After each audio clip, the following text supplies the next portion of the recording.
שבת מנוחה, כל העם איתן גיבה יזכו לרוב שמחה. Shabbat Shalom. The story of the Mabul, of the flood, represents a major transition in humanity's status in the accounting of the Bible. One can see it just in the length of years that human beings lived. Before the flood, they lived nearly 1,000 years, and after the flood, slowly humanity starts to have a longevity that's much less until we get to 120 years for Moshe, nearly a tenth of what the early humans in the Bible's accounting were living. But it's not only in how long they lived. There are many others. I want to focus on one. The Gemara in Sanhedrin, we read in the name of Rav, Amar Rav Yehuda Amar Rav, Adam Rishon lo utar lo basar la'achila. He notes that if you read carefully the first chapter of the Bible, you'll see that Adam Rishon, Adam, was only allowed to eat vegetables. He lived a vegetarian life. And only later, in this week's Parsha, does the Torah give permission to human beings to eat meat.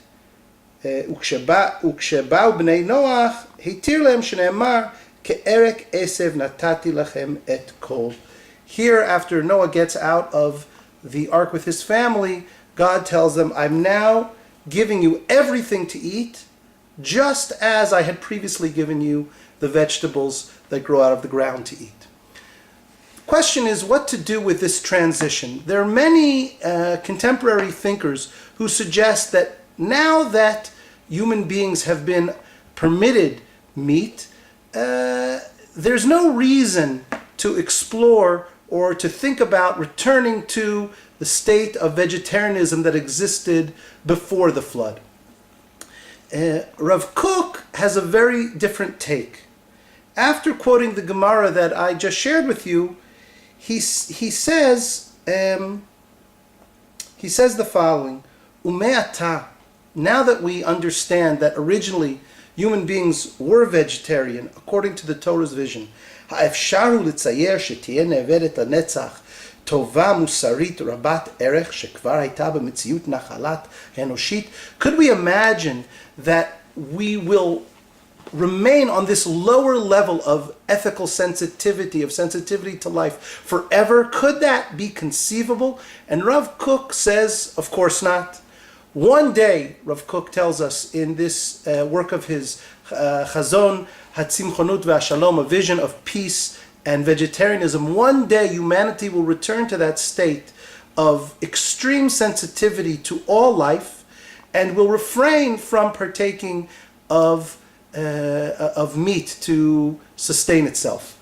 Now, Rav Kook, interestingly, is reticent to suggest that we take on this higher status at this time. He thinks that humanity is not ripe, at least in his days, to return to a state of vegetarianism. There are even letters of Rav Kook to his son, encouraging him to eat meat, that he shouldn't be a vegetarian, although one of Rav Kook's students, the one who edited this book himself, the Nazir, was a vegetarian. But my main point that I want to focus on with Rav Kook is his understanding that our ultimate aspiration as human beings and as Jews is to strive for an extreme ethical sensitivity that recognizes the sanctity of life wherever it may be, of course in human beings, but including animals.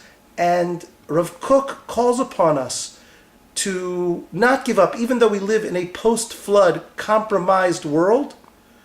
We shouldn't give up the aspiration of the deep ethical sensitivity with which humanity was created. Shabbat Shalom.